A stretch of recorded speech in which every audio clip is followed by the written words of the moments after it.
Laughter erupted around the living room, not the warm laughter of family, but the sharp, cutting kind that stings. My daughter held up my old phone as if it were a relic dug out from the ruins of another century. The glass was cracked, the keypad worn, and its faded cover bore the weight of years of sacrifice. She tilted it toward her cousins, smirking. "Can you believe this? My mother still uses this dinosaur. I mean, who even has one of these anymore?" The cousins chuckled, their manicured nails clapping against sleek, shiny smartphones. Each giggle carved deeper into my heart. I sat quietly on the corner sofa, the weight of their stares pressing against me. Every crack in that phone magnified like a symbol of my inadequacy. I wanted to speak, to remind her of nights I'd skipped meals so she could have books, shoes, opportunities. Instead, I swallowed my words, letting them burn silently inside. Relatives shifted uncomfortably. Some pitied me. Others enjoyed the spectacle. My daughter's laughter grew louder, careless, dismissive, echoing through the room like a cruel reminder of how far she thought she had risen above me. I held the phone gently, as though it were more than plastic and circuits, as though it contained the hidden chapters of my life no one cared to read. My lips curved into the faintest smile, not from amusement, but from knowing something she didn't.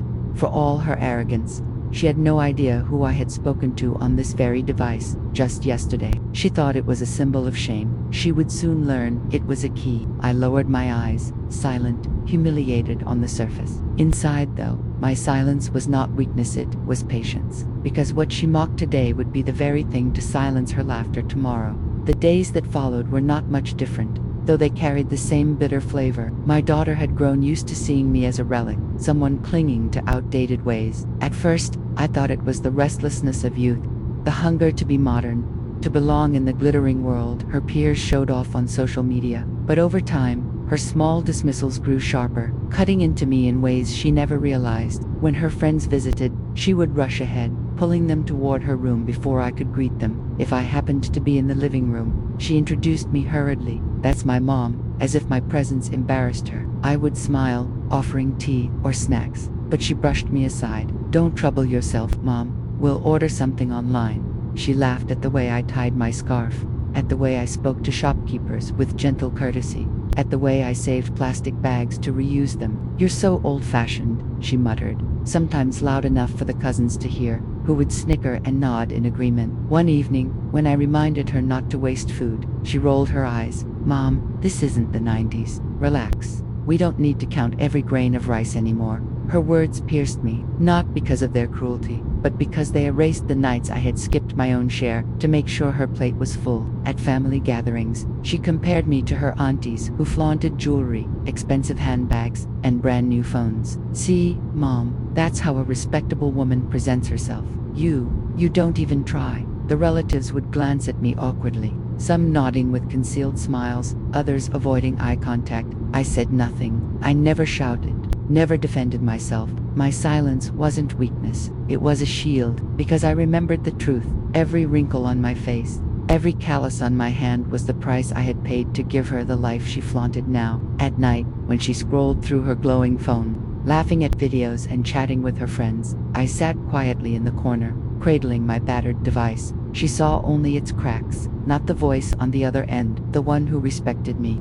trusted me, valued me in ways she had forgotten. I let her mock. I let her dismiss. For patience, too, is a kind of power. And though she thought me powerless, though she paraded her disrespect as if it were strength, I knew a day would come when she would learn the cost of mocking the very hands that raised her.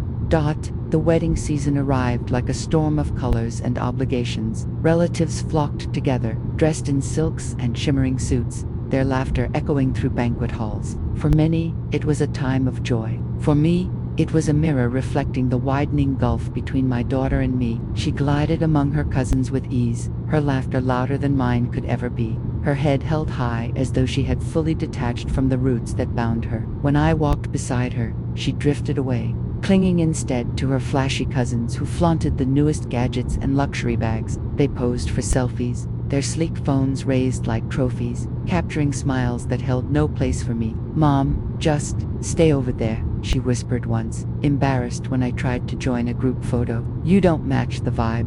Her words struck harder than any slap.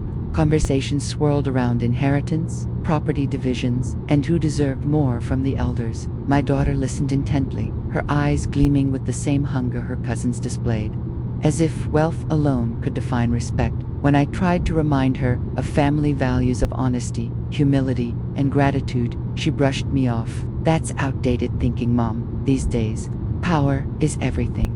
I remained quiet, but my silence carried the weight of disappointment. I watched as the children of the family, once innocent and bound by shared meals and laughter, became competitors for status, their voices dripping with arrogance. My daughter fit right in, while I stood apart, a relic no one wanted to claim. Yet in that distance, I carried something they overlooked, the strength of dignity. I wore no gold bangles, carried no designer bag, and owned no shiny new phone, but I had lived a life of sacrifice, building invisible wealth they could not measure. And though I let her drift into that crowd, I knew the crowd would never shield her from the storm. Her own arrogance was inviting.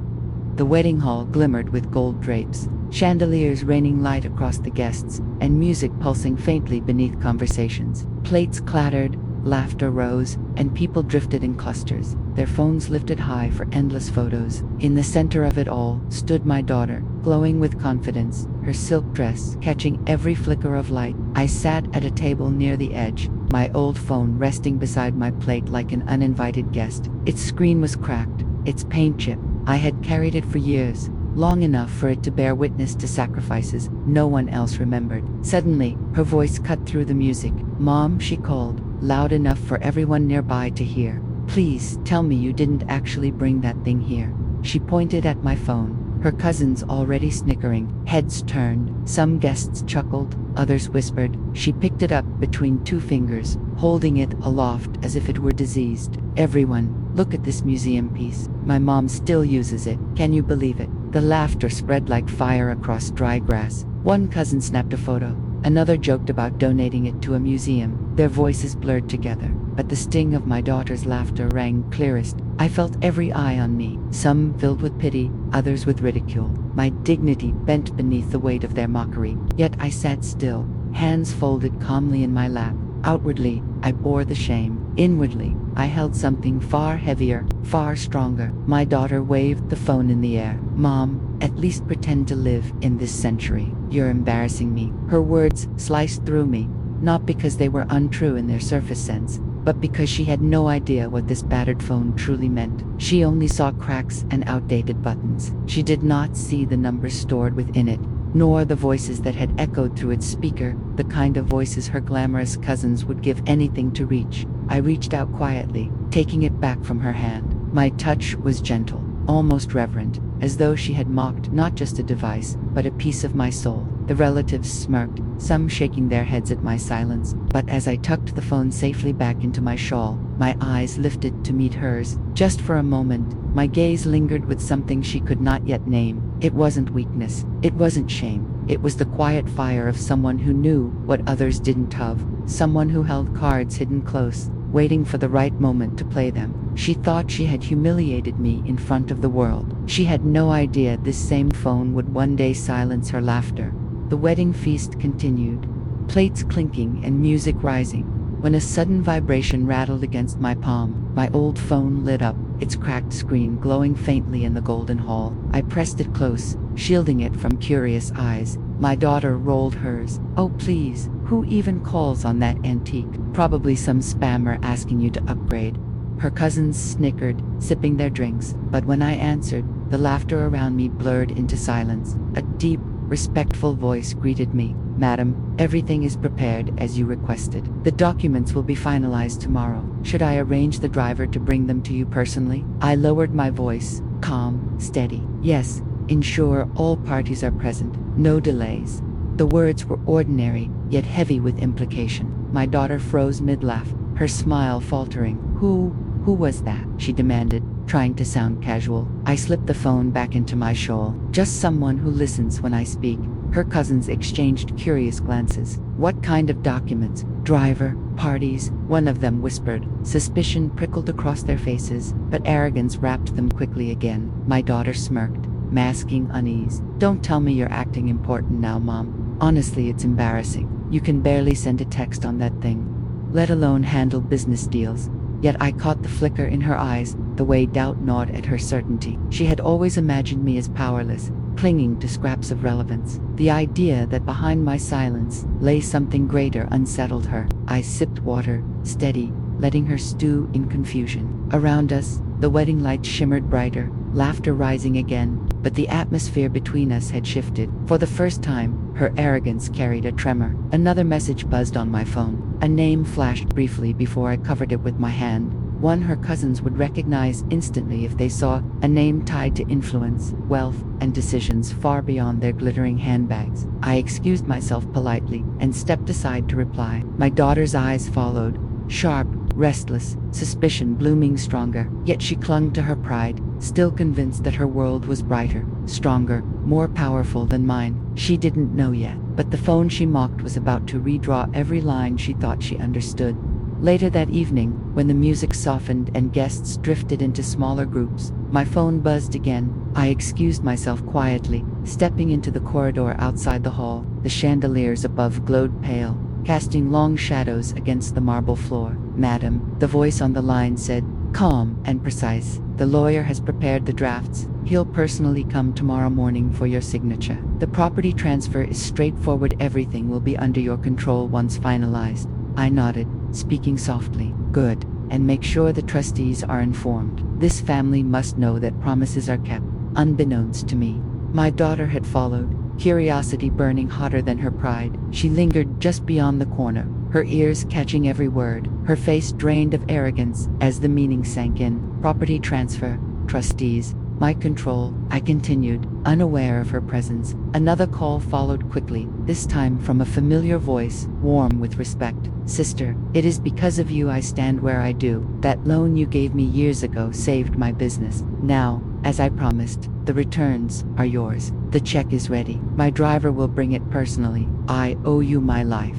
A third message buzzed in, this one from an old business partner. His words carried quiet weight. "Without you, the deal would have collapsed. You stood by me when no one else did. Tomorrow, the agreement will bear your name first. Don't forget that." My daughter's hand trembled against the wall. Each word shattered the image she had painted of me, weak, old-fashioned, irrelevant. The cracked phone she mocked held threads woven to powerful allies, debts of honor, friendships forged in fire. I ended the calls calmly, sliding the battered phone back into my shawl. To me, these voices were not surprises. They were simply the fruit of seeds I had sown years ago, sacrifices made in silence now, returning with quiet strength. When I turned back toward the hall, my daughter nearly stumbled trying to compose herself. Her cousins were waiting inside, laughing as always, but she remained frozen, eyes wide with a new fear she didn't want to admit. For the first time, she realized the truth. The mother she dismissed as powerless held influence she couldn't even dream of. The very phone she mocked was not a symbol of weakness.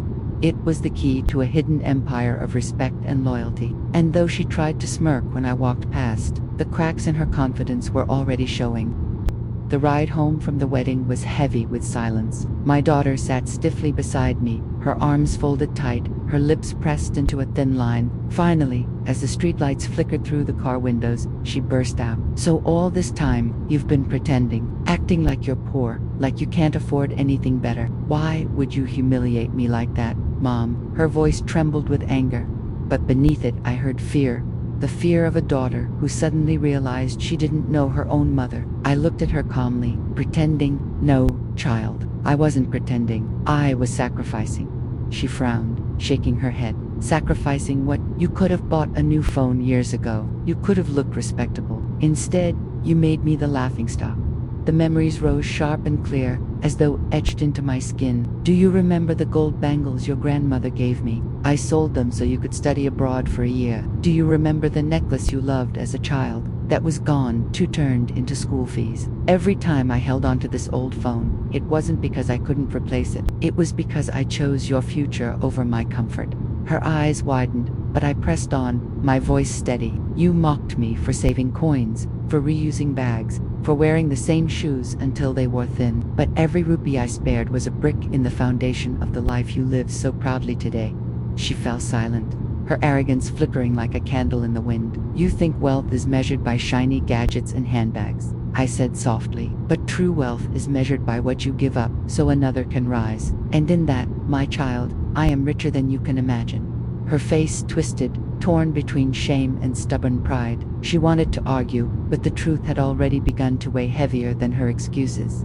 The following day, the wedding festivities resumed with even greater grandeur. The hall buzzed with chatter, laughter, and the rustle of silk as relatives paraded their wealth. My daughter stood proudly among her cousins, still clinging to their shallow glamour, though unease lingered in her eyes. Then, a ripple passed through the crowd. A man entered, tall, dignified, his presence commanding instant attention. Whispers spread quickly. He was one of the city's most respected lawyers, a man whose name alone could tilt the balance in any inheritance dispute. And he wasn't here for the bride or groom. He was here for me. He greeted me with a bow of respect. "Madam, as you instructed, I've completed the review, and certain irregularities have come to light."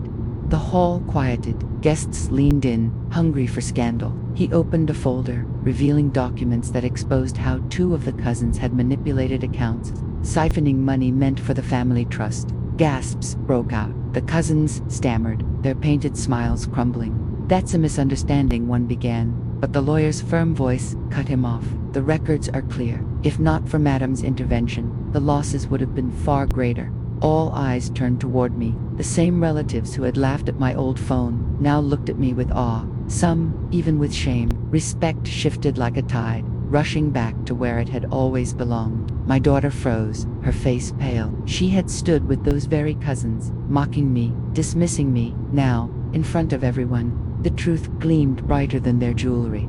The quiet mother she ridiculed was the one protecting the family's honor. I did not gloat. I simply folded my hands. Calm, as ever. But inside, I felt the weight of justice settle firmly into place. One by one, relatives approached me with lowered heads and hushed voices. Those who had once chuckled at my expense now muttered apologies, their pride softened by shame. I accepted each with quiet dignity, neither gloating nor dismissing, only reminding them that truth has a way of surfacing when least expected. But it was my daughter who stood frozen, her eyes brimming with tears she refused to let fall. At last, she stepped forward, her voice trembling. "Mom, I didn't know. I mocked you, belittled you. I thought respect came from things, from appearances, but now," she faltered, choking on her own words. I placed a hand gently on her shoulder. "Respect, my child, is not bought with shiny gadgets. It is earned through sacrifice, through gratitude, through remembering those who carried you when you could not walk alone.